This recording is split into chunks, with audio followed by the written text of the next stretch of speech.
Você que trouxe a sua Bíblia, ali na carta aos Romanos, capítulo 11, versículo 36, amém? É o versículo tema deste mês. Nós vamos trabalhar hoje na NTLH, amém? Então, Romanos, capítulo 11, versículo 36. A palavra de Deus, ela diz assim, ó: pois todas as coisas foram criadas por Ele, e tudo existe por meio dEle, e para Ele. Glória a Deus para sempre. Amém. Feche os teus olhos, vamos orar. Pai, que alegria estar na Tua presença. Que alegria é podermos adorar, exaltar e engrandecer o Teu nome. Meu Deus, nós poderíamos passar tanto tempo aqui, Senhor. Como é bom estar na Tua presença, Pai. Meu Deus, nesse momento nós paramos para Te ouvir, nós paramos para ouvir os Teus conselhos para cada um de nós. E eu clamo, Senhor, nesse momento para que o Teu Espírito Santo use a minha vida. Que eu seja a boca do Senhor nesse lugar. Que cale-se a voz do homem e fale a voz de Deus nesse lugar. Que o Senhor possa falar a cada coração, não aquilo que eles querem ouvir, mas aquilo que eles precisam ouvir, Senhor. Meu Deus, o Senhor tem toda a liberdade de fazer do jeito que o Senhor quiser, da maneira que o Senhor quiser neste lugar. Eu reconheço a minha limitação, eu reconheço o estado que eu estou, Senhor, e eu peço ao Senhor nesse momento, graça e misericórdia sobre a minha vida. Usa-me, Deus, coloca unção sobre a minha vida, e que tudo que eu falar aqui, Senhor, seja testificado em cada um dos corações. É o que eu peço e também agradeço, em nome de Jesus, amém, Senhor, amém. Podem se assentar. Glória a Deus. Como foi comentado, né?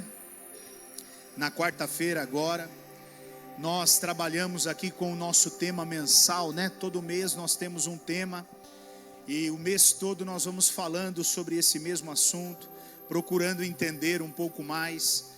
É o que Deus espera de cada um de nós, o que Deus quer de cada um de nós, né? E nesse mês o tema é Vivendo para Cristo. Vivendo para Cristo, amém? E este final de semana, né? Ele é um final de semana muito especial, né? É um final de semana onde nós estamos celebrando a Páscoa, né? A morte e a ressurreição de Cristo. E esse momento é um momento propício, né? Onde nós vemos muitas manifestações de pessoas, né? Falando sobre esse evento da morte e da ressurreição de Cristo, né? Eu vejo também que muitos até pegam carona nesse evento para postarem coisas que, né, promovem, que declaram essa morte e essa ressurreição de Cristo.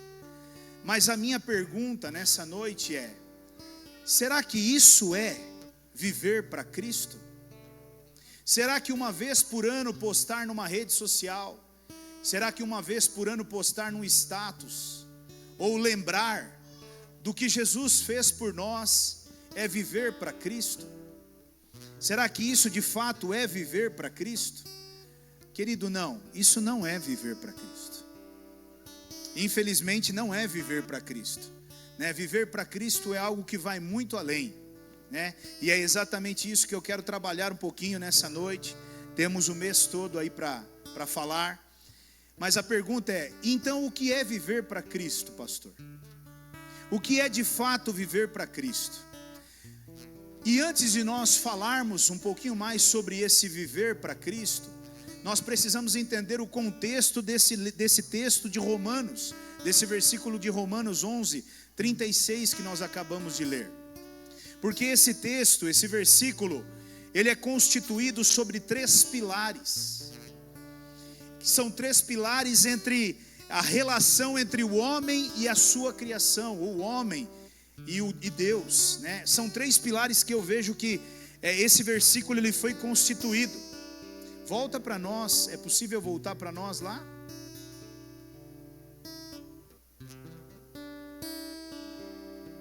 Isso. Romanos 11, né? 36. A primeira coisa que esse versículo diz, né? Ele fala que é porque dele. Porque dele. E aqui eu vejo a origem. Esse porque dele é a origem. A origem não tem a ver com o esforço humano. Entenda isso. Porque dele é uma origem e não tem a ver com o esforço humano, mas tem a ver com uma iniciativa divina, com uma decisão de Deus, e não com o meu e o seu esforço.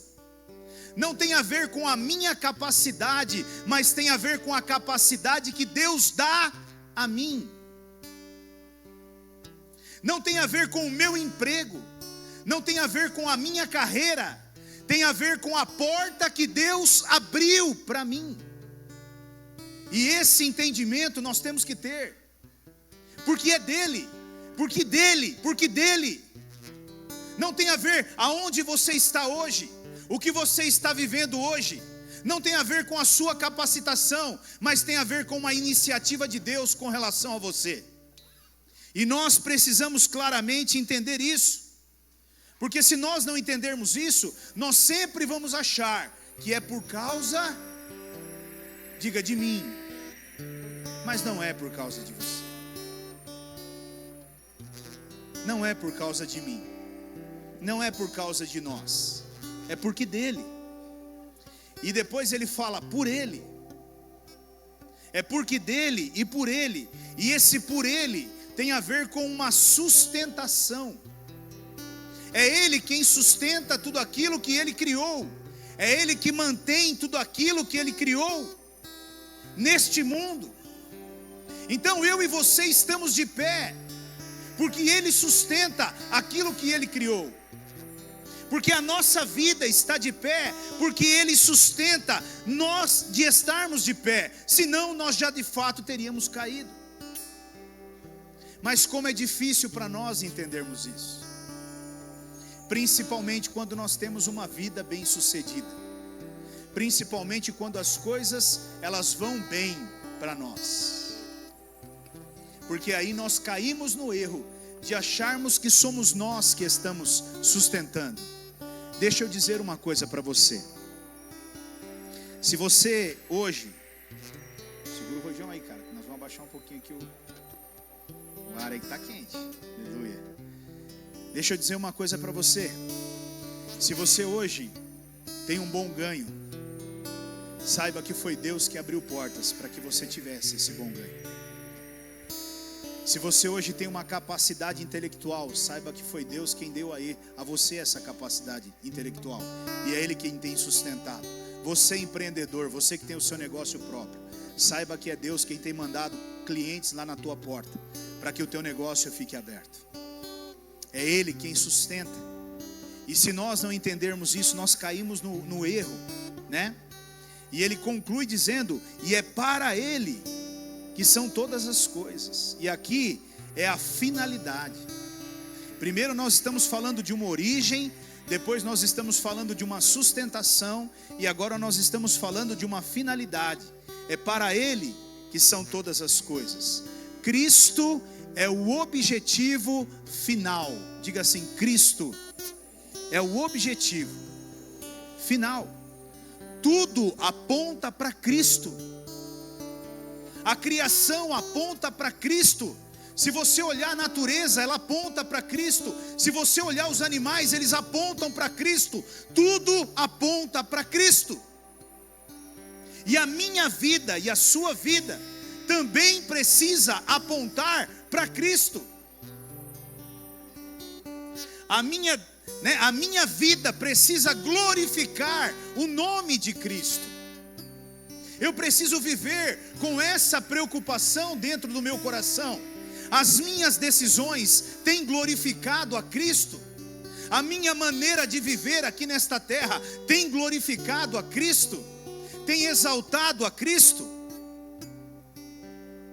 Nós precisamos rever isso, amém? Nós vamos voltar depois a falar um pouco mais sobre esses 3 tópicos numa outra mensagem. Mas o que eu quero falar hoje, eu precisava pelo menos passar por aqui. Então veja, uma vez que eu entendi Uma vez que eu entendi a origem de que tudo na minha vida vem de Cristo, e uma vez que eu entendi que tudo o que me mantém de pé é Cristo, a finalidade da minha vida precisa ser viver para apontar a Cristo. E eu pergunto a você hoje, a sua vida hoje é vivida com a finalidade de apontar a Cristo?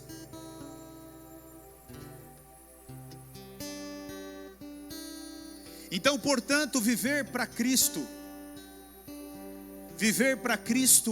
e escute bem isso, porque eu quero tratar sobre alguns pontos aqui, porque muitas vezes nós tentamos de alguma forma, florear, tentamos de alguma forma embelezar algumas coisas, mas não tem como embelezar algumas coisas que são óbvias para nós. Então, viver para Cristo, querido, primeira coisa que eu coloquei aqui é uma vida onde Cristo é o centro de tudo o que eu faço. Quando eu digo que eu vivo para Cristo, a minha vida precisa ser uma vida onde Cristo é o centro de tudo o que eu faço. E o que isso significa, pastor? Isso significa que cada decisão que eu tomo, antes eu vejo se Cristo está nela. Eu vou a tal lugar, eu vou fazer tal coisa, eu vou responder tal pessoa. Cristo está nisso? Será que Cristo vai ser exaltado quando eu responder fulano de tal da maneira que eu gostaria de responder? Olha, talvez não. Talvez não. Talvez a maneira que você responda, Cristo é o único que não vai estar nisso. Será que Cristo está nas decisões que nós tomamos no nosso dia a dia, no ambiente de trabalho, na nossa troca de emprego, nos relacionamentos que nós temos, nas pessoas que nós convivemos? Viver para Cristo é exatamente isso, é uma vida onde Cristo é o centro de tudo. Mas pastor, isso é muito difícil. Mas eu não falei que era fácil, e nem ele, muito menos ele falou que ia ser fácil. Mas eu não tenho como dizer para você, não, você está vivendo para Cristo, mas você está fazendo tudo longe. Não, meu irmão, é isso. Uma vida para Cristo, ou viver para Cristo, é uma vida dirigida pela palavra de Deus.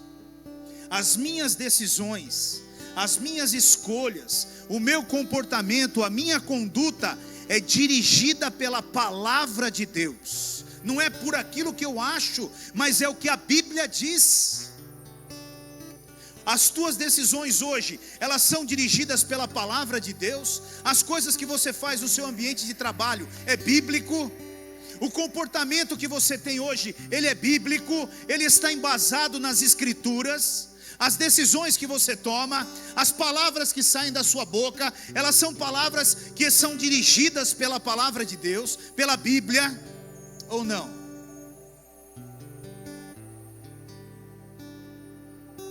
Uma vida dirigida, ou uma vida para Cristo, é abrir mão de todas as minhas vontades, para que as vontades de Cristo aconteçam.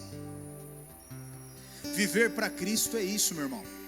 É quando você abre mão de todas, eu não estou falando de algumas, eu estou falando de todas as suas vontades, para que a vontade de Cristo aconteça na sua vida e na vida de outras pessoas. É você deixar tudo de lado. É nada ter mais valor para você do que Cristo. Você não negocia quando se trata de Cristo. Você não negocia de forma alguma. Eu tenho que ir para a igreja, mas eu tenho que fazer tal coisa. Eu vou para a igreja ou eu faço tal coisa? Pronto, já está negociando.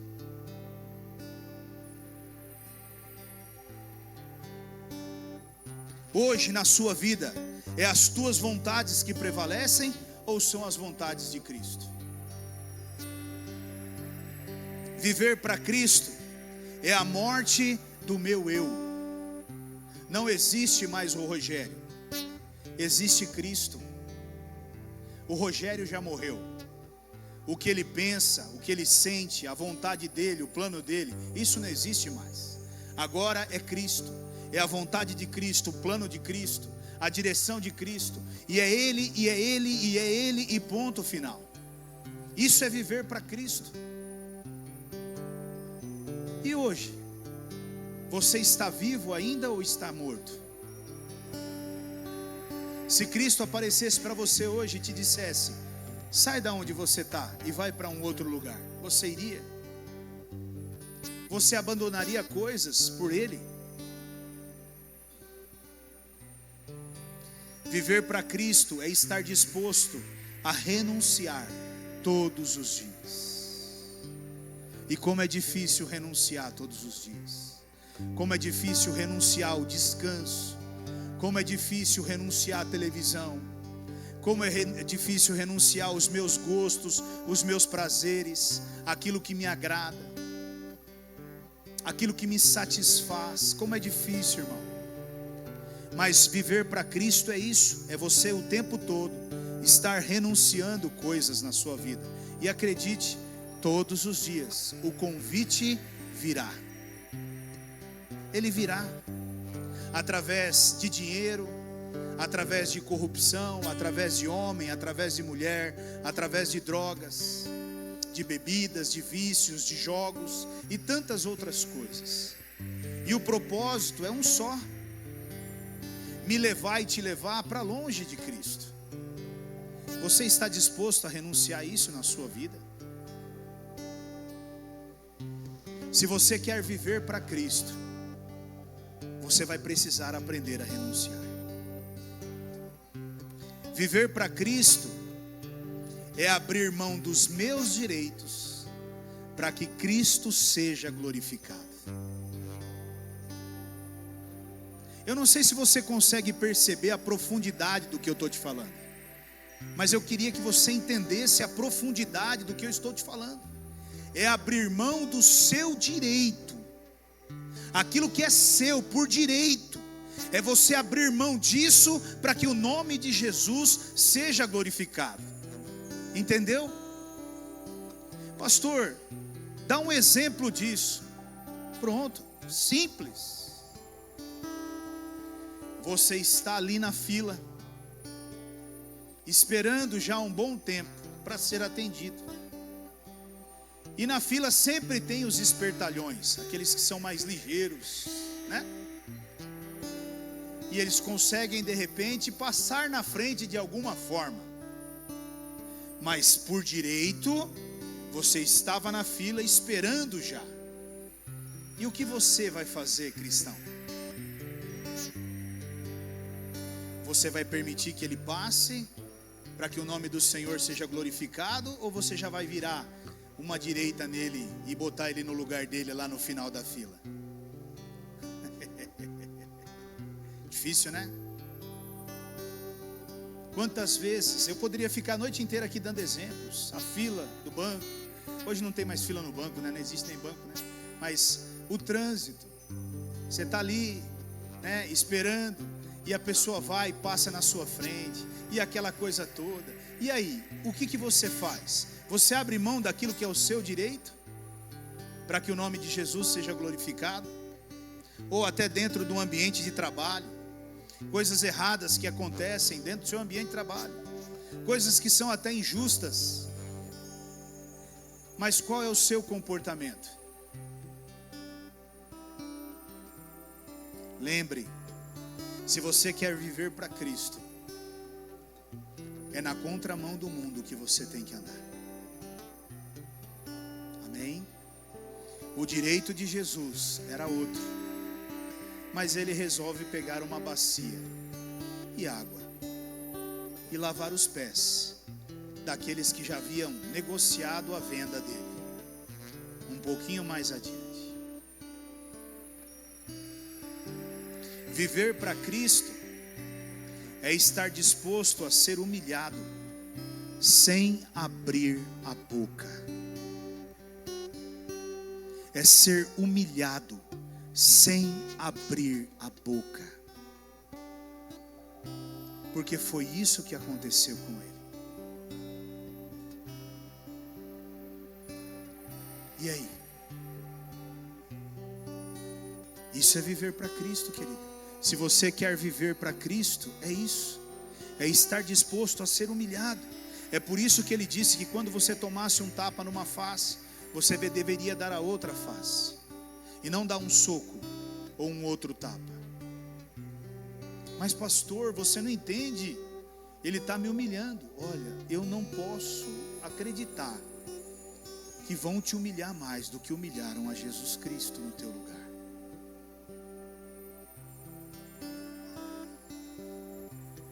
Mas sabe, pastor, a gente é carne, a gente é humano, tem sangue que corre aqui, ó. Eu sei, e deveria ser o sangue de Cristo, e não o teu, para que você possa viver exatamente isso que nós estamos falando aqui. Viver para Cristo é colocar a mente, ou melhor, viver para Cristo é colocar e manter Cristo no lugar devido em minha vida. Porque muitos até colocam Jesus no lugar devido.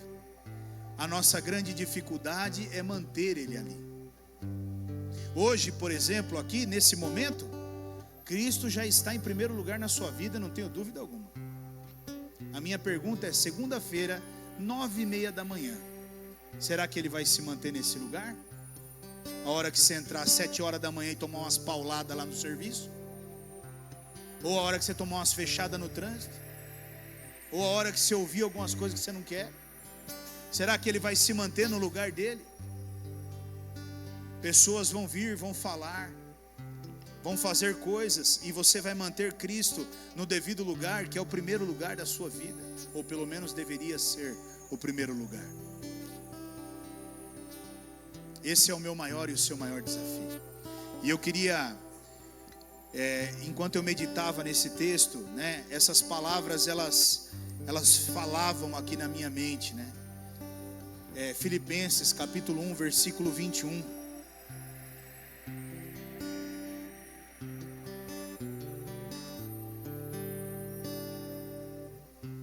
Olha as palavras desse homem. Ele está dizendo aqui, ó: pois para mim, viver é Cristo. E aí ele vai para um outro nível. O nível que ele vai, e morrer é lucro. Então, para mim, nessa terra, a minha vida se resume numa coisa: Cristo.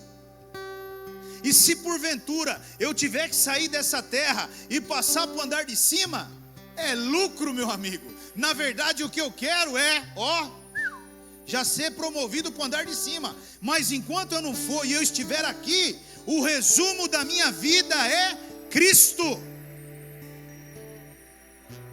E talvez você pense assim, né? Meu Deus, isso é muito forte. E eu não estou dizendo para você de alguém que disse isso com palavras, porque as decisões desse homem, as escolhas na vida desse homem, a postura, o modo de viver desse homem, dizia exatamente o que está escrito ali, meu irmão. A vida desse homem se resumia em Cristo, e nada além de Cristo. Você não via esse homem preocupado com nada. Nada. Ele não usava palavras, mas gritava tanto a maneira dele de viver Cristo, que impressionava as pessoas, e impressiona até hoje, porque nós estamos aqui falando dele novamente. Agora nós precisamos entender algo que é muito importante, e eu quis trazer esse contexto para que eu e você pudéssemos refletir. Porque esse homem, ele poderia ter escolhido um outro caminho. Olha o que a palavra de Deus diz lá agora em Filipenses capítulo 3, um pouquinho para frente. 3, 4 e 5. Filipenses capítulo 3, versículos 4 e 5. Ele diz assim, ó: é verdade que eu também poderia pôr a minha confiança nessas coisas. Aqui está havendo um debate. Aqui está havendo um debate entre os que tinham, os que não tinham, os que possuíam, os que não possuíam, a capacidade de cada um. E eu cortei isso porque o meu tempo é curto, mas ele vem e fala assim, ó: é verdade que eu também poderia pôr a minha confiança nessas coisas. Se alguém pensa que pode confiar nelas, eu tenho ainda mais motivos para pensar assim. Aí ele vem e coloca as credenciais dele. Ele fala assim, ó: eu fui circuncidado quando tinha 8 dias de vida, sou israelita de nascimento, da tribo de Benjamim, de sangue hebreu. Quanto à prática da lei, eu era fariseu. Ou seja, as credenciais desse homem, elas davam a ele o direito de viver uma vida excelente diante da sociedade em que ele vivia naquela época. Ele era um cidadão romano, e ele poderia ter escolhido viver uma vida completamente diferente, viver uma vida bem sucedida. Ele poderia ter escolhido o ambiente de negócios, o empreendedorismo, ele poderia ter escolhido inúmeras coisas, mas ele não escolheu isso. Ele abriu mão de tudo isso. E sabe para o que ele abriu mão de tudo isso? Para viver parte desse tempo preso, para viver parte desse tempo apanhando, sendo humilhado em praça pública, para viver parte desse tempo vivendo de favores, de ofertas de pessoas. E muitas vezes, quando nós olhamos para algumas das cartas, alguns dos capítulos, nós vamos ver o próprio apóstolo Paulo se defendendo, porque ele era julgado, certamente, de coisas, porque tinha que ficar ofertando para ele, porque tinha que ficar ajudando ele. Em outros versículos você vai ver o próprio apóstolo Paulo repreendendo alguns irmãos que disseram que iam dar uma oferta e não a deram. Então você veja, meu irmão, alguém que tinha tudo para viver uma vida bem sucedida, ele abre mão de tudo isso para viver para Cristo. Aliás, escute bem o que eu vou dizer para você, e talvez esse seja o maior desafio na vida de alguém que escolhe viver para Cristo. Porque o olhar de muitos é esse: é um enganador, é um pilantra, que está aí para roubar dinheiro dos outros e se dá bem. Alguns rotulam até como vagabundo, não gosta de trabalhar, e aí fica escondidinho dentro da igreja, para não fazer nada. Não pense você que era diferente o que esse homem viveu, porque foi isso que ele viveu, sendo julgado o tempo todo. E eu digo a você, não era alguém que, se quisesse viver na sociedade, seria alguém como qualquer um, porque não seria. Seria certamente alguém de muito prestígio e de muito destaque. Mas ele decide deixar tudo isso de lado para viver uma vida para Cristo. E ele diz essas palavras aqui, ó, Filipenses capítulo 3, versículo 10. E eu queria que o pessoal do louvor já viesse para cá.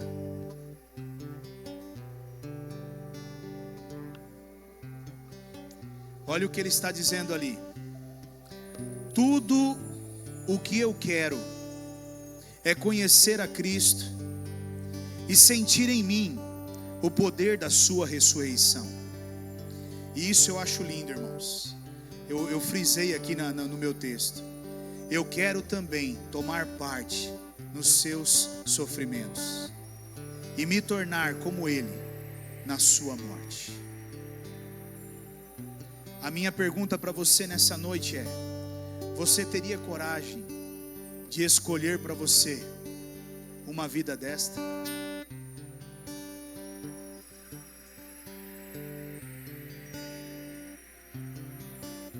Você teria coragem hoje de escolher para você uma vida dessa? Você teria coragem hoje de deixar o conforto? a segurança, a estabilidade. Você teria coragem hoje de tomar parte dos sofrimentos de Cristo? Você teria coragem hoje? Esse é o nosso maior desafio, meu irmão. E sempre será o nosso maior desafio. Muitos de nós enchemos a nossa boca para dizer que nós vivemos por Cristo. Meu irmão, escute bem o que eu vou dizer para você. Ainda que você pegue do dia 1º de janeiro até o dia 31 de dezembro, postando nas suas redes sociais versículos de Jesus, isso não significa viver para Cristo. Viver para Cristo é quando a sua vontade, o seu ego, o seu eu cai e a vontade de Cristo prevalece. Viver para Cristo é quando você abre mão de tudo para realmente a vontade de Deus ser feita na sua vida.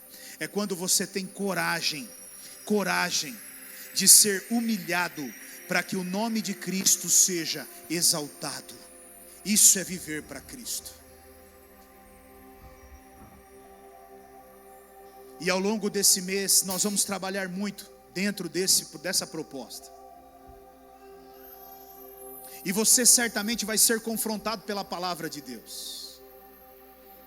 Mas uma coisa eu quero encerrar antes que o pessoal do louvor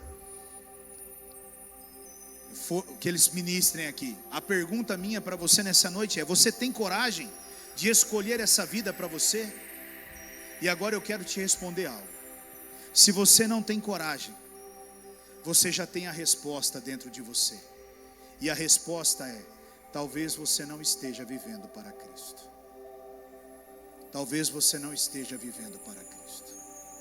Talvez você ache que esteja vivendo para Cristo. Reveja isso na sua vida. Se para você é difícil abrir mão de coisas, cuidado. Porque o velho homem, a velha mulher está aí dentro de você. Está com medo? Você tem medo? Você tem medo da humilhação? Você tem medo da privação? Você tem medo das perseguições? Jesus passou tudo isso por mim e por você. Ele foi cuspido, humilhado, violentado. Talvez ele teve medo, mas ele não pensou um minuto sequer em desistir, porque ele vivia para Deus. E hoje eu pergunto para você: é o dinheiro? É a tua conta bancária? É o quanto você ganha? É o conforto de todos os dias estar na sua casa? O que te impede? Feche os teus olhos.